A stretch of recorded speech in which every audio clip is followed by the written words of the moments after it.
जिसमें मैं पार्टिसिपेट कर रहा हूँ।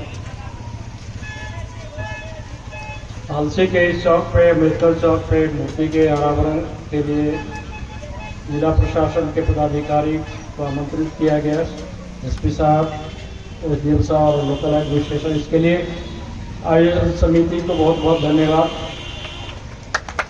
ये एक महत्वपूर्ण दिन है और बाबा साहब को हम लोग किसी जाति धर्म का नहीं मानते हैं, किसी वर्ग का नहीं मानते हैं, बल्कि ये सभी शोषित वर्ग जो रहा है उसके प्रतिनिधि के रूप में इनको मानते हैं। वो चाहे पिछड़ा वर्ग हो, अति पिछड़ा वर्ग हो, आज के तारीख में अनुसूचित जाति जनजाति जो भी हैं, ये एक तरह से सामाजिक न्याय के पहले पंक्ति के पुरोधा है, जिन्होंने संविधान में ये व्यवस्था की कि देश सभी का है, सभी को विकास करने का मौका मिलना चाहिए। इसी के तहत राजनीतिक रिजर्वेशन हुआ, मतलब जो एमएलए एमपी के सीट्स है उसमें शेड्यूल कास्ट शेड्यूल ट्राइब के लिए रिजर्वेशन किया गया। शुरू में शेड्यूल कास्ट के लिए नौकरी में शैक्षणिक संस्थाओं में आरक्षण, बाद में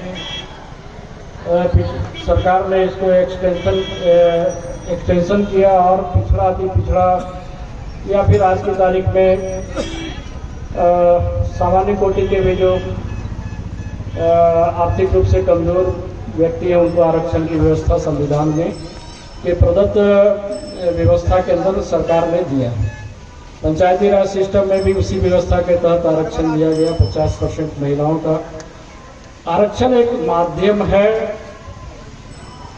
आपको मेन स्ट्रीम में लाने के लिए, इससे कंपटीशन बढ़ता है। महिला आरक्षण दिया गया, उस समय पुरुष और महिला के बीच मार्क्स की काफी गैप रहता था, धीरे धीरे गैप कम रहा है। उसी तरह से जिस तरह से सामान्य कैटेगरी के लड़कों का मार्क्स और शेड्यूल कास्ट और ओबीसी के लड़कों के मार्क्स में पहले ज़्यादा अंतर होता था, यह कम रहा है। मतलब कंपटीशन बढ़ रहा है, लोग पढ़ रहे हैं, आगे बढ़ रहे हैं।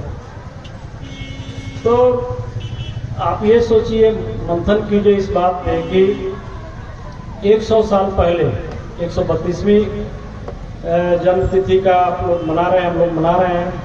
तो 100 साल पहले समाज की क्या स्थिति रही होगी? उस दौर में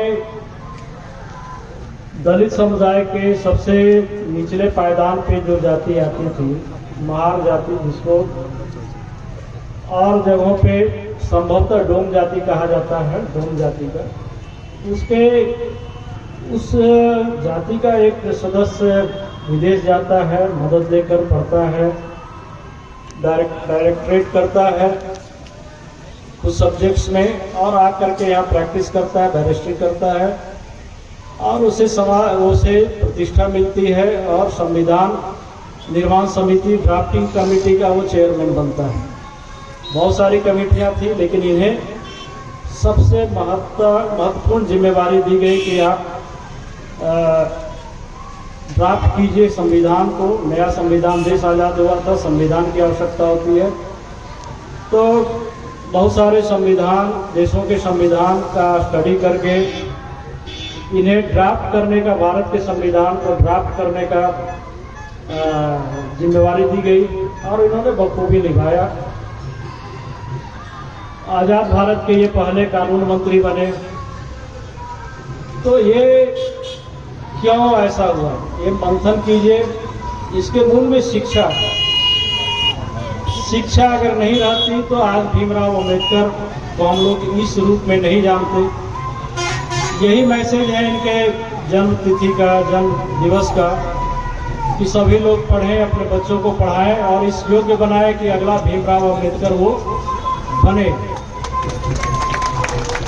और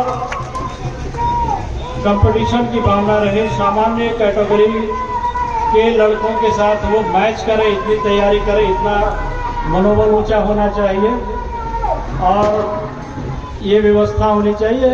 ये गार्जियंस को देखना है, समाज को देखना है कैसे बच्चे आगे बढ़ेंगे, शिक्षित कैसे होंगे और विकास कैसे होगा। शिक्षित होंगे तो विकास होगा निश्चित रूप से। तो आपने आमंत्रित किया है, इसके लिए बहुत बहुत धन्यवाद आयोजक मंडली। Thank you.